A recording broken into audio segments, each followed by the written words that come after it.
таваҷҷӯҳ кунед ба тафсилоти гузоришҳои барнома. баъди дарёфти ҷасади ҷавонзани 22 сола дар ҳудуди заминҳои хоҷагии деҳқонии маҳаллаи Ясии шаҳри Истаравшан, милитсия дар доираи чорабиниҳои оперативии ҷустуҷӯӣ бо изи гарм гумонбари ҷиноятро боздошт намуд.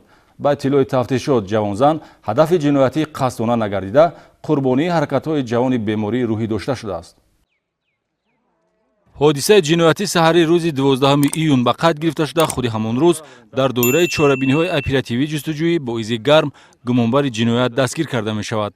ҷавонзани 22 сола сокини деҳаи Ясии шаҳри Истаравшан, ки барои чорвору мехгардонкунӣ вориди боғи маҳалла гардида ба корҳои хоҷагӣ машғул буд, бо ҷавони васвосии касалии рӯҳӣ дошта Холмуҳаммеду Фаррух Мамурович, соли таваллудаш 1994, истиқоматкунандаи деҳаи Зарнисори ҷамоати деҳотӣ Гули Сурхи шаҳри Истаравшан рӯбарӯ гардида дар қабзаи дасти ҷавони носолим ҷон медиҳад. гумонбаршуда ӯро аввалан бо панҷа буғӣ, баъдан бо истифода аз рӯймоли сари ҷабр дида роҳи нафасашро баста ба ҳалокат расонидааст. бо аломатҳои марги маҷбурӣ дарёфт шудани ҷасади ҷавонзани 22 сола дар ҳудуди боғ дар муддати кӯтоҳ овозаҳои гуногунро байни сокинони деҳа ба вуҷуд овард. ҳаракатҳои тафтишотию оперативӣ муайян намудааст, ки ҷавонзан ҳадафи ҷинояти қасдона нагардида, қурбонии кирдори ғайриинтизори ҷавони носолим гаштааст.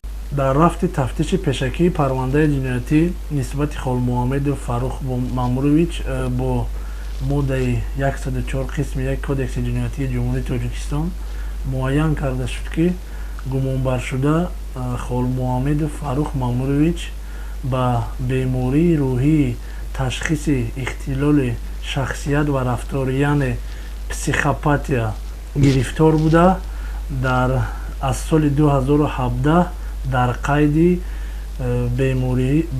беморхонаи рӯҳии марказии шаҳри Истаравшан истода, ин кирдорро содир намудааст.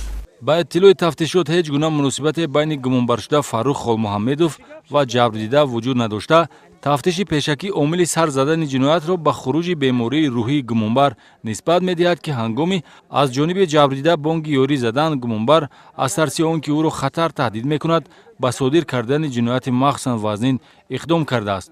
айни ҳол аз рӯи ҳодиса бо моддаи 104 кодекси ҷиноятӣ парвандаи ҷиноятӣ оғоз гардида, нисбати гумонбар чораи пешгирӣ дар намуди ҳабс татбиқ шудааст, зеро гаштугузори нафари гирифтори бемории рӯҳии миёни ҷомеа таҳдид ба ҳаёту саломатии дигарон дорад.